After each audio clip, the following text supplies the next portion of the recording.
Dako ang kahigayunan nga mamahimong bagyo ang low pressure area nga gikatakdang musod sa nasod ugma sa gabii. Apan minos ang kahigayunan nga maglandfall kini. Ug alang sa dugang weather update aniya si Engineer Alki Blat ang OIC sa Pag-asa Visayas.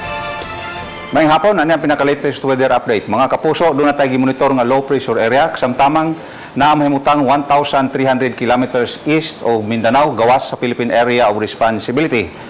O base sa mga forecast model, doon na kinikaygayonan nga musuod sa Philippine Area of Responsibility, ugma sa gabi or sa buntag sa Domingo, o doon na po siya chance nga mahimong bagyo. Pero sa pagkakaroon, maba pa ang chance niyang mahimong umulanfall sa kayutaan sa Pilipinas. So sa pagkakaroon, layo pa kay maong bating panahon o wa pa kini epekto bisag asang dapita sa nasod.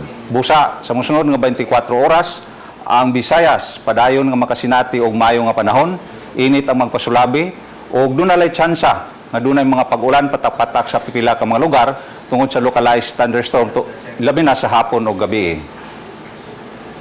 Para sa kahintang sa kadagatan ug hangin, ang hangin hinay ngadto na sa kasarangan nga nagikan sa Bagatang Silangan ang Muros sa tibok Visayas ug ang kadagatan magpabiling malinawon ngadto na sa kasarangan ang pagbalod ug safe nga mo-travel ang mga sakinang pangdagat kay watay gale warning nga gipaepekto bisag asang dapita.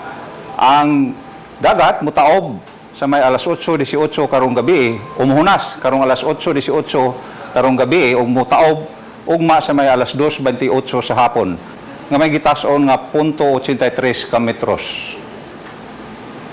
Range of temperature pabiling init diri sa Metro Cebu 27 to 33 degrees Celsius, sa Bohol 26 to 32, sa Dumaguete ug Siquijor 25 to 32, sa Bacolod 26 to 34, sa Iloilo 26 to 34, sa Tacloban 26 to 33 degrees Celsius, sa Maasin 25 to 32 degrees Celsius ug sa Samar dunay gani 25 to 33 degrees Celsius. Ug dunay katumbas nga heat index nga mag-range sa 38 ngadto na sa 41 degrees Celsius nga di gyapon ta ang kumpiyansa sa posibleng dunay tsansa nga magka-heat stroke or heat stress. Para sa extended forecast hangtod sa Tuesday, sa Sunday magpabilin nga init ang panahon, masinati o maba ang tsansa nga dunay pagulan, pero sa Monday ug Tuesday atong mapaabot nga dunay epekto ang low pressure area, makasinati tag mas taas nga tsansa nga dunay mga pagulan o mas mabugnaw nga atong temperatura nga mag-range sa 25 to 32 degrees Celsius ingon man sa ubang parte sa Visayas. Musilang ugma ang adlaw sa may alas 5:24 sa buntag.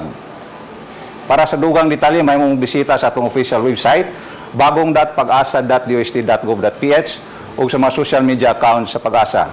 Maukadto ang pinakulaing kalabuan sa dagan sa panahon, gikan diri sa botan sa Pag-asa Mactan, Pag-asa Visayas para sa Balitang Bisdak, Alki Blat. Daghang salamat.